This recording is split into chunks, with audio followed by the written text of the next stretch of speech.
Okay. Hey everyone. Second week of Moses. Today we are going to look at something that I found in the scriptures, like a new little nugget that I've never seen. So I'm super excited to share it with you. But before I get into it, just a reminder, sign up for the men's dinner. The men's dinner is October 2nd, Thursday. It's a Thursday, October 2nd. Sign up, show up, invite your entire crew, a table of guys. It's going to be awesome.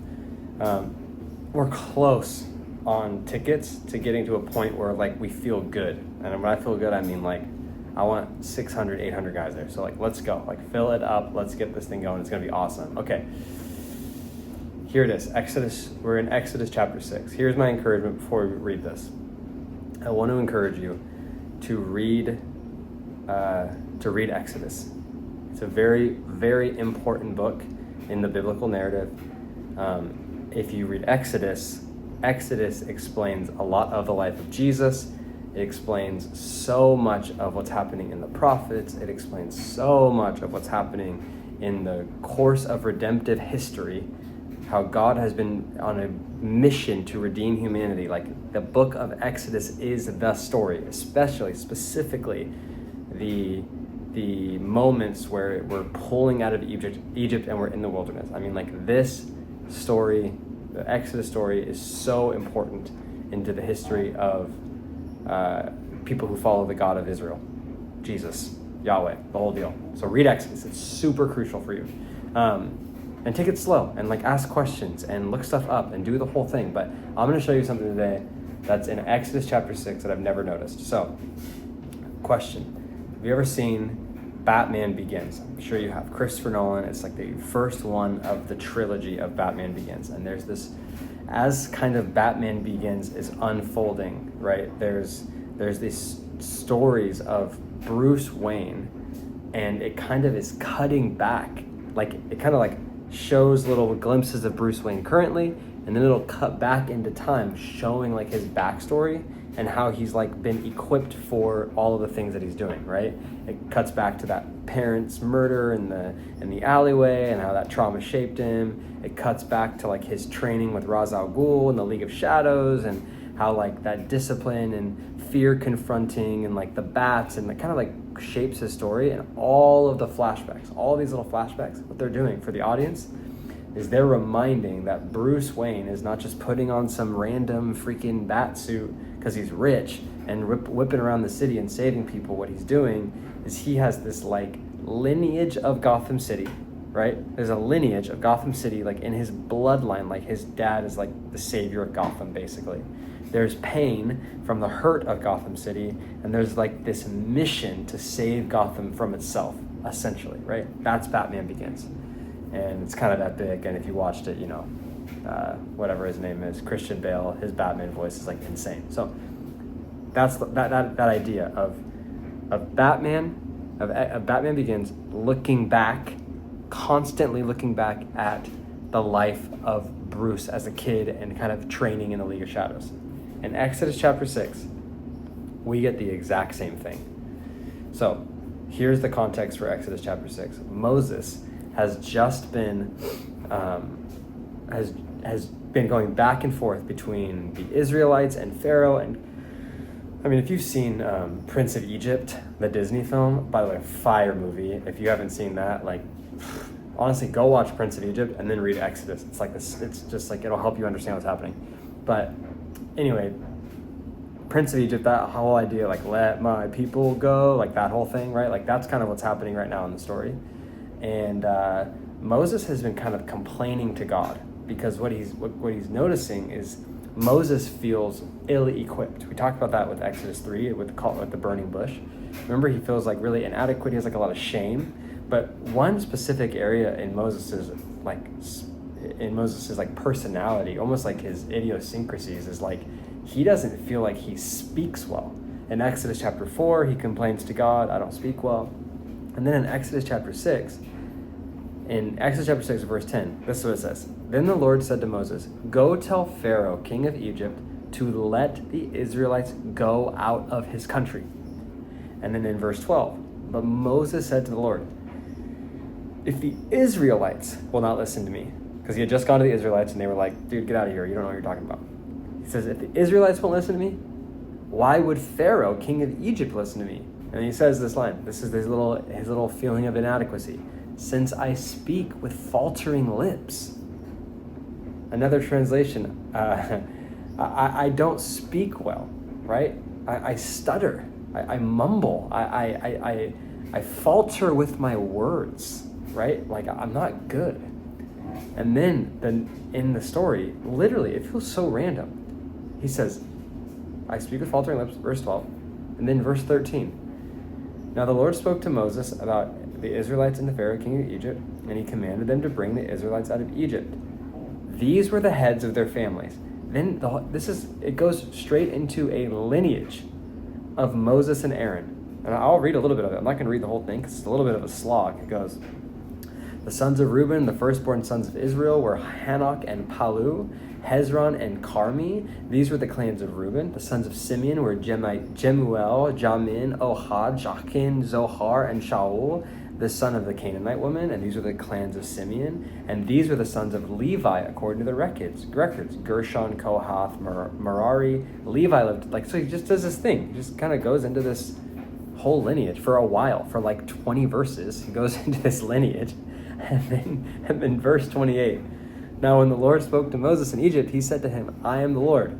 Tell the king of Egypt everything I have to tell you.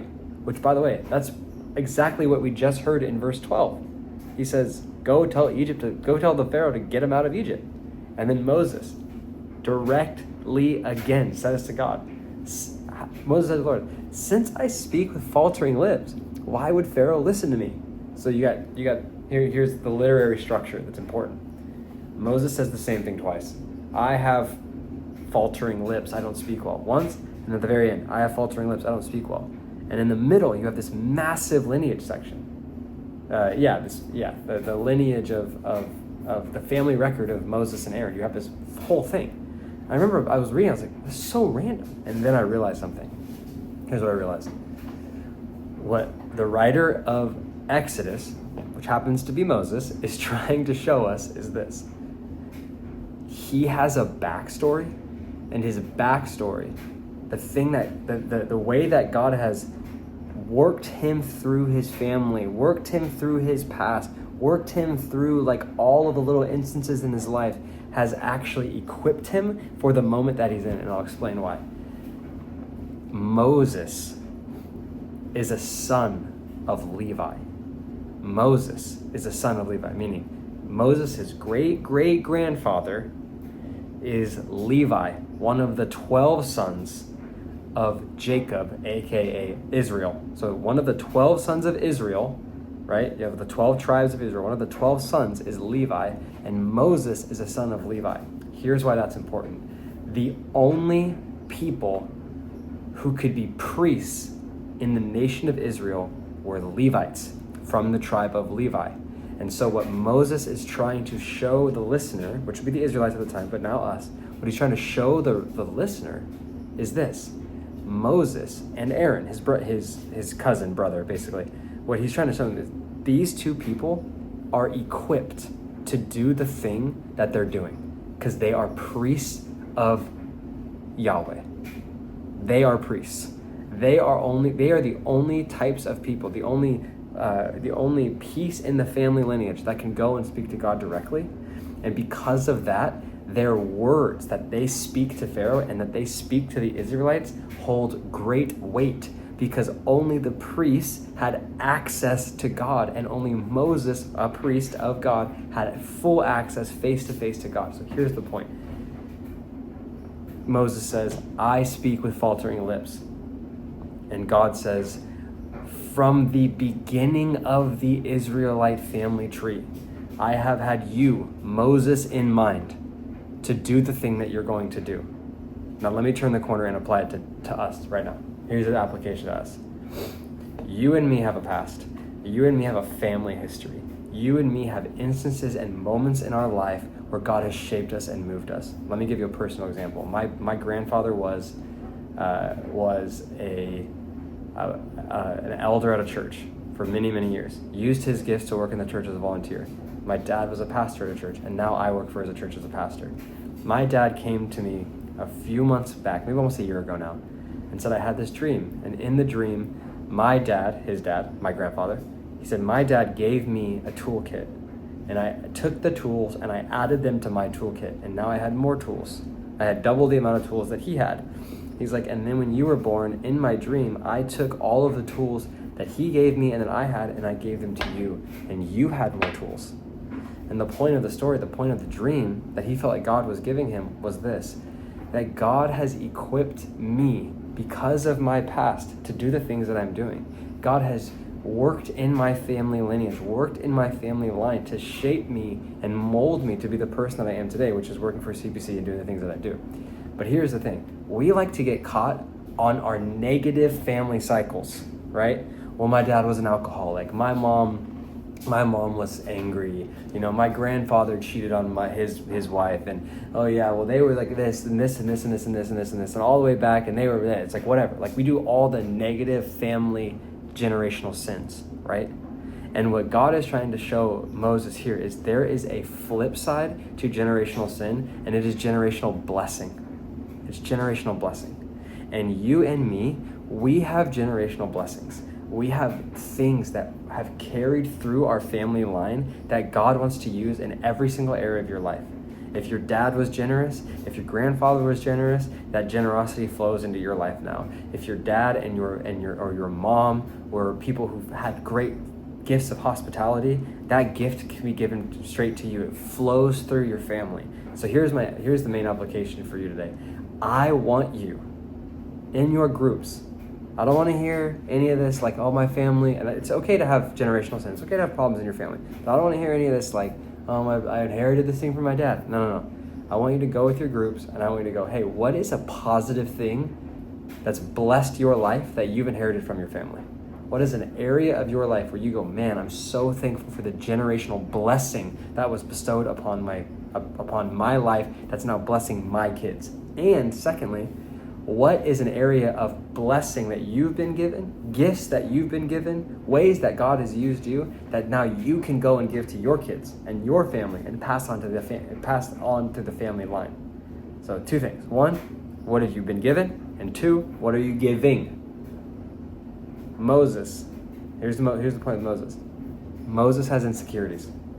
We have insecurities. I falter lips, right? I don't speak well. I have this problem, right? I get anxious. I get worried. You know, I have a fear thing.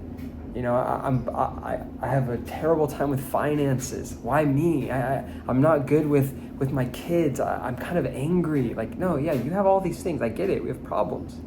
But what does God want Moses to see? You have been blessed, Moses. You've been blessed. Yes, you have these problems, but it does not change who you are. And who you are is a person who's been blessed by God. Okay, that's it. Love you all. Sign up for Men's Center. I'll see you.